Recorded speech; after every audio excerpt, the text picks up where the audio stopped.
Jack Daniel's has released its first 10-year-old whiskey in over a century. The 10-year-old whiskey pays tribute to the brand's past and the first bottle of its kind to be launched since Prohibition.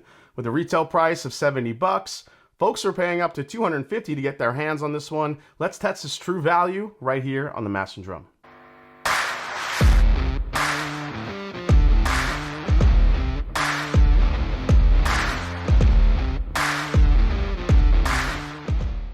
What's up, folks? I'm Jason C. from the Mash and Drum, and today we are reviewing the brand new Jack Daniel's 10-year Tennessee whiskey.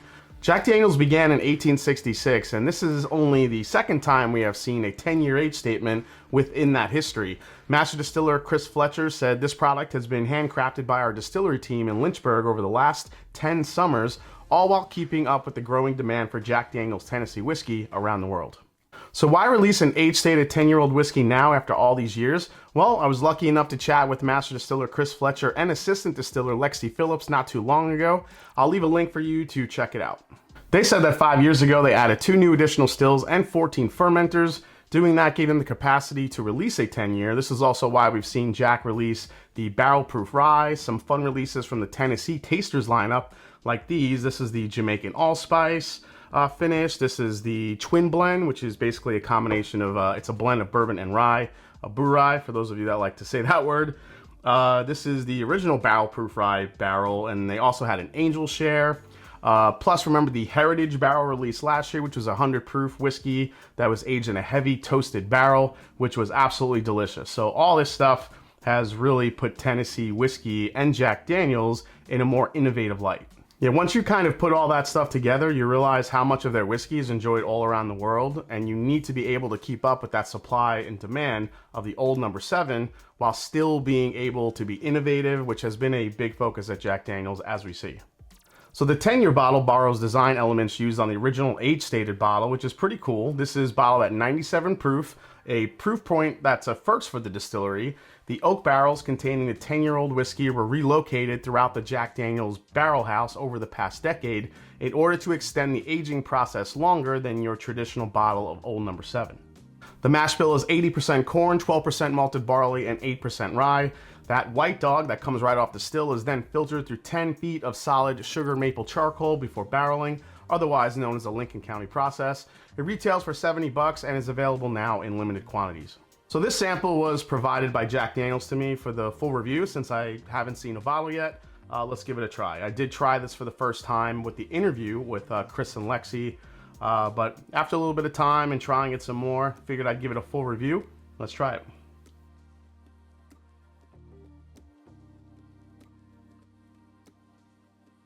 The first thing that jumped out of the glass to me was actually the lack of that, you know, Jack Daniel's banana flavor that comes through that people talk about.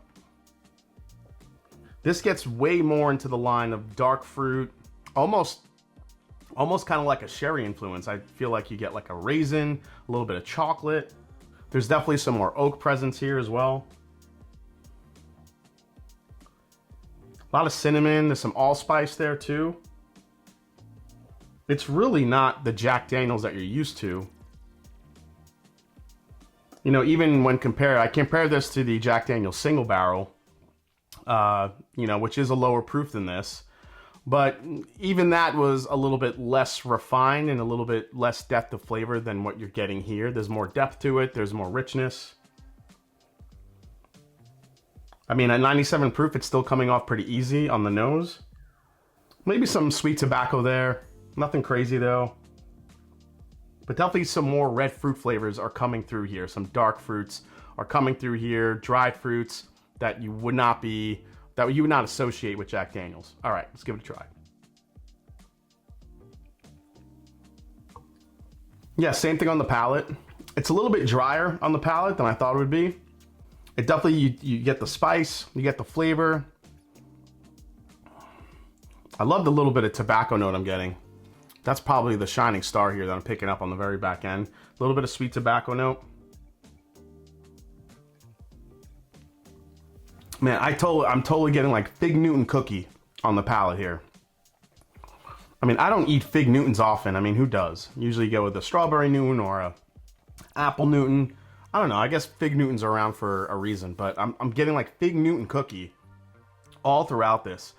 Dark fruits, again, a little hint of chocolate, some nice oak spice on the end, cinnamon, nutmeg, some allspice there, some nice baking spices all kind of mixed in. It's definitely different, a completely different profile than the old number 7 Jack Daniels, which reminds me of eating trail mix with banana chips in it. That's what old number 7 reminds me of. It's good. I mean, it's an easy sipper. It's not a terribly long finish. I would actually say it's short to borderline medium. I think the spice that you get on the back end, a little bit of cinnamon, is what kind of lasts longer than you would expect. But the palate is kind of going through very fast. I mean, you get again, there's some nice caramels. You get some sweet flavors there, vanillas, maybe a little bit of brown butter too. But as it works its way to mid palate, I mean, it becomes like that Fig Newton note. Then you get the sweet tobacco and the spice all on the back end. Really nice sweet oak profile. Last sip here. Yeah, it's just a really nice representation of what Jack Daniels is at a higher age. I don't think, a little bit of higher proof too, of course, when you compare it to the number 7. But if you like the single barrel, if you're into the Jack Daniels single barrel, I think this is a really nice progression. It doesn't have nearly the punch or the same type of flavors that you get in the Jack Daniels barrel proof. Although some of the Jack Daniels barrel proof store picks that do have a dark fruit note, sometimes you'll get like a cherry or a blackberry. Those are the special ones. And I feel like there's some of that in this without the big proof punch and the flavor bomb. Overall, I like this expression. I like where Jack Daniels is going, but how do I see it in the final breakdown?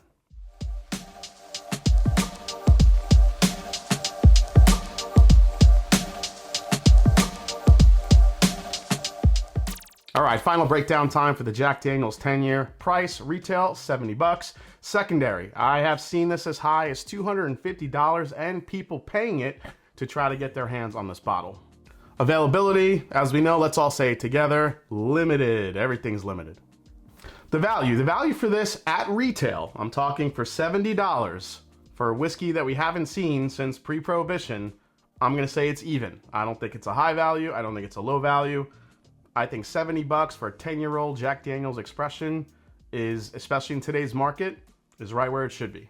I mean, you could argue that Wild Turkey has a 10-year Russell Reserve that's 90 proof, and that's available everywhere for a lot cheaper. I think that's about $35, $40, and that may be true. But again, like I said, it's available everywhere, and it's 90 proof. This is limited and 97 proof. So you're gonna end up paying a little bit more for that limited availability.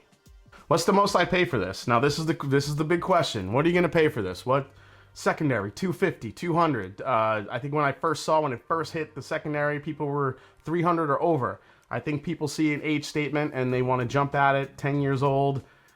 No, I would not go over retail for this. I think it's a fine whiskey at $70, a great representation of what Jack Daniels can do with a higher age, but I would not pay any more than that. All right, lastly, is this a recommend? I would say yes, if you can get it at retail. If you go to a store and it says $100, $150, $200 for this, it's not worth nearly that much. You could argue, because of that Wild Turkey I mentioned, the Russell Reserve 10, you could argue that it should be a little cheaper than what it is at $70, especially when you're looking at the behemoth that is Jack Daniels. But like I said, limited availability, different proof point, a little bit higher than the Russells. You have to factor all that stuff in, but at the same time, this isn't worth overpaying for. It's a fine whiskey. I do like the extra flavors that you get that you're not used to in the old number 7. For anyone that wants to try a different type of Jack in a different light, this will definitely bring that. The Fig Newton, the raisin, the chocolate, all kind of mixed in with the tobacco, the spice, the oak. It just doesn't have a ginormous flavor punch that would be like, oh my God, I have to have more and more of this. Really, the beauty of this whiskey is the flavors that you're not used to with Jack Daniels and kind of a nice spicy, sweet tobacco finish. Other than that, there's really nothing that stands out. It's a fine $70 whiskey. Do not overpay for this. All right, guys, well, hope you enjoyed the review for the brand new Jack Daniels 10-year Tennessee whiskey. Hope you enjoyed it. If you did, hit the subscribe button below. Please hit the like button. If you haven't yet, follow me on Instagram, follow me on Twitter. Let me know if you've had this, what you think of it. Do you agree with me? Do you think it's better than I think it is? Let me know down in the comments. And as I always say, it's not about the whiskey, it's the people you share with. So cheers, and I'll see you next time right here on The Mash and Drum. Take care, everybody.